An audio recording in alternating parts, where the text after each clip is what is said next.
What is my process for hiring overseas virtual assistants, specifically in the Philippines? What we're going to talk about today. If you don't know, don't know, I'm a law firm owner. I have several people that work for me that are in the Philippines.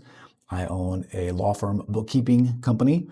I have people that help me that are also in the Philippines for that. And someone reached out and said they wanted to know how I hire people from overseas to be, part of the team to help me with what we do.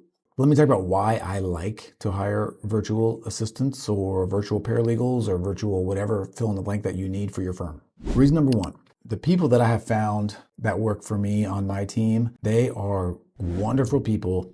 They show up consistently, they work hard, and they really appreciate being a part of a team and having a steady full-time job where they get paid regularly and all that kind of stuff.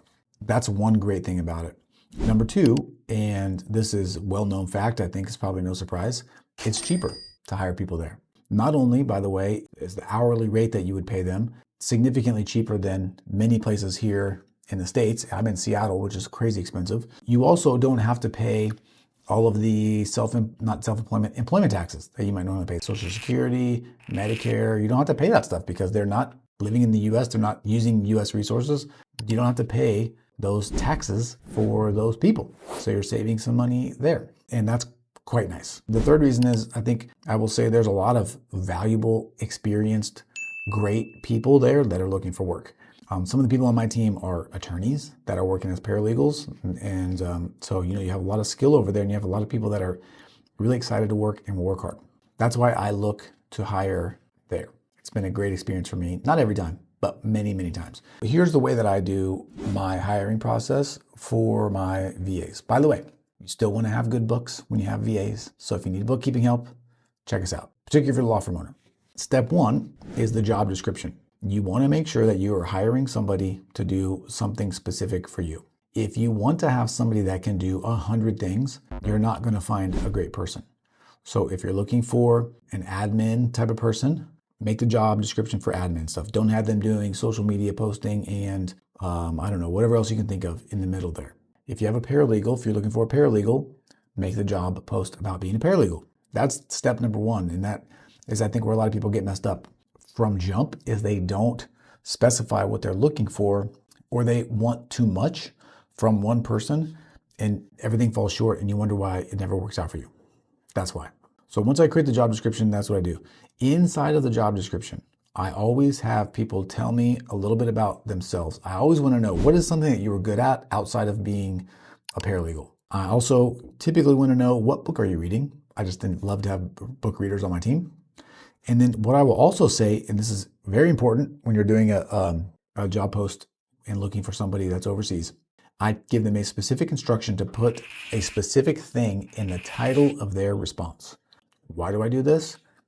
I want someone that can read directions, that pays attention. That's an easy first step. It also helps me weed out all of the other people that are just auto-replying. If that headline is not in their response, I don't even open the application. So that's where you start with job description. Then I use a service called OnlineJobs.ph. It is sort of like a Philippine job board. Okay, there's a lot of people on there. It's easy to use. What I typically will do is go in and pay for the service when I need it. It's like a monthly subscription. It's like 65 or 75 bucks or something right now. I'll pay for a month. I'll go find a person, then I'll turn it off. So it's really cheap to be able to find somebody that's on your team that's really good. So I go there, again, am specific with what I'm looking for. Be very specific. The more specific you are, the better person you're going to get. If you want someone that speaks great English, then put that as a requirement. I typically ask for that for all of our positions because that's what I want.